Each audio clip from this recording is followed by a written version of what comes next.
12 দিন আর 14 দিন হওয়ার পরে আজ পর্যন্ত কোনো একটা বাংলা খবর আমরা পাই নাই। আমরা অপেক্ষা বহুত করছি, তাই বাধ্য হইয়া আপনাদেরকে আজকে আমরা এখানে আমন্ত্রণ জানাইছি। আমাদের সাথে সিলেট জেলা ব্যবসায়ী কল্যাণ পরিষদ, সিলেট জেলা বিভিন্ন মার্কেটের ব্যবসায়ী নেতৃবৃন্দ, বাংলাদেশ দোকান মালিক সমিতি, সিলেট জেলার সবাই আমাদের সাথে আছে। ওনারা বলছেন আপনারা প্রথম একটা কর্মসূচি ঘোষণা করেন, প্রথম আমাদের কোনো কর্মসূচি ঘোষণা করেন, আপনাদের কর্মসূচিতে আমরা একটা ঘোষণা করব, পরবর্তীতে আমরা সবাই মিলে একটা বৃহত্তর কর্মসূচি দেব। আচ্ছা, সিলেটের দোকান মালিক সমিতি সহ যা দোকান সব বন্ধ করে একটা ঘোষণা দেবো আমরা। এই পরিপ্রেক্ষিতে আপনাদেরকে আমরা এখানে আমন্ত্রণ জানাই। তাই একটা কিছু করতে হলে তো হুট করে করলে হয় না, সবাইকে জানাইয়া করতে হয়। তাই আমরা এখন তো কোনো উপায় না পাইয়া এখন আমরা বাধ্য হয়েছি কর্মসূচি ঘোষণা করার জন্য। আমরা ভালো একটা সামান্যতম ভালো একটা রেজাল্ট পাইতাম, তাহলে তো আমরা এগুলো করা দরকার হবো না।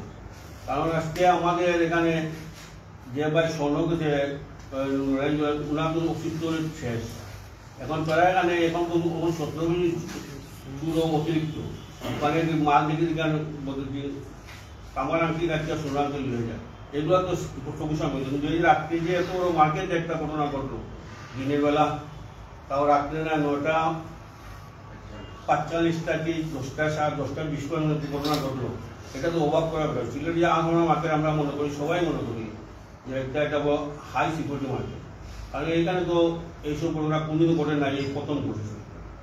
তাই আমরা এখন আমরা কোনো উপায় না দেখে আমরা আগামীতে রাস্তা নামতে বাধ্য হব।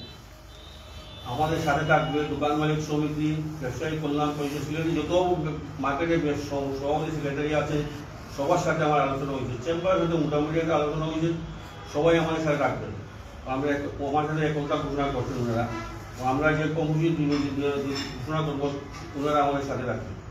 বাদে ওনাদের সাথে ওনাদেরকে সাথে নিয়ে আমরা পরবর্তী কর্মসূচি আকারে জানাবো। তাই আমি 72 ঘন্টা টাইম দেব, 72 ঘন্টার ভিতরে যদি আমাদের একটা কোনো রকম সুরাহা না হয় তাহলে আমরা বৃহত্তর আন্দোলন নামতে বাধ্য হব।